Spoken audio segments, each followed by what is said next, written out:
قال اللہ تعالی، اللہ تعالی نے فرمایا. یہ تعالی ترکیب کلام میں کیا بنے گا؟ 3 جملے ہیں جن کے بارے میں طلبہ سوچتے ہیں. نمبر 1 قال اللہ عز و جل، عز و جل یہ ترکیب کلام میں کیا بنے گا؟ قال اللہ تعالی، تعالی یہ ترکیب کلام میں کیا بنے گا؟ اسی طرح قال اللہ تبارک و تعالی، تو تبارک تعالی عز و جل یہ جو اس طرح کے الفاظ ہیں یہ ترکیب کلام میں کیا بنتے ہیں، اس کو انشاءاللہ ڈسکس کیا جائے گا. ہر طالب علم کی کتابوں میں کتب میں اس طرح کے الفاظ آتے ہیں. تو آئیے ہم اس کو دیکھتے ہیں کہ یہ ترکیب میں کیا بنے گا. یہ تو بالکل سمپل ہے، آپ کو پتہ ہے یہ فعل ہے اور اللہ فاعل ہے. لیکن فاعل بنانے سے پہلے ہم نے یہ دیکھنا ہے کہ اس کا آگے والے کے ساتھ کیا تعلق ہے. تو یہ بات یاد رکھیں، یہ جو اللہ تعالیٰ کی صفات ہیں تعالی کی صورت میں آپ لے آئیں، عز و جل بول کر لے آئیں، یا تبارک و تعالی کہہ دیں.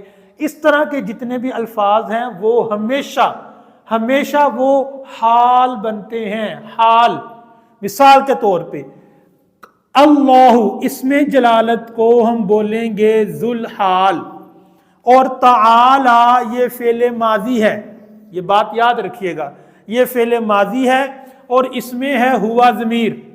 تو فعل اپنی ہوا ضمیر ہو جائے گی فاعل، تو فعل اپنے فاعل سے مل کر جملہ فعلیہ ہو کر یہ ہو جائے گا حال، اور ذوالحال اپنے حال سے مل کر اب ہم اس کو قال کا بنائیں گے فاعل. تو قال فعل اپنے فاعل سے مل کر جملہ فعلیہ ہو جائے گا. یہ ان شارٹ آپ کو بتایا گیا ہے. اسی طرح اگر آ جاتا ہے عز و جل، لفظ اللہ کے بعد اگر آ جاتا ہے عز و جل، تو عز فعل ماضی ہے مدہ کے وزن پر، اور جل وہ بھی فعل ماضی ہے.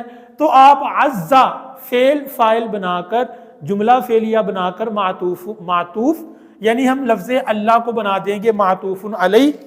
میں آپ کو یہاں پہ یہ کر کے دکھا دیتا ہوں کہ قال اللہ عز و جل، سیم یہی ترکیب ہوگی.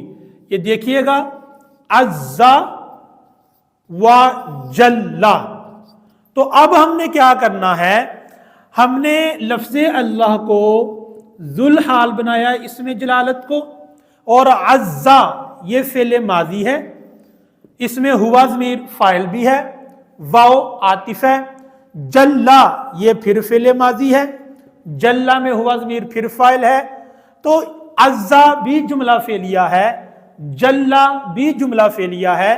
تو یہ پہلا عزا ہو جائے گا معطوف علیہ، یہ ٹھیک لکھا نہیں گیا، معطوف علیہ. اور یہ والا جلا یہ جملہ فعلیہ ہو کر ہو جائے گا معطوف.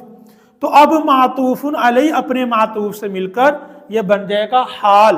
تو ذوالحال اپنے حال سے مل کر فعل کا فاعل بن جائے گا. یہی ترکیب اس وقت ہوگی جب کہا جائے قال اللہ تبارک و تعالی، کہ تبارک بھی فعل ہے اور تعالی بھی فعل ہے. اب تبارک و تعالی کی ترکیب آپ کومنٹس میں اختصار کے ساتھ کریں گے. یہ لیکچر شیئر کریں. جزاک اللہ. السلام علیکم.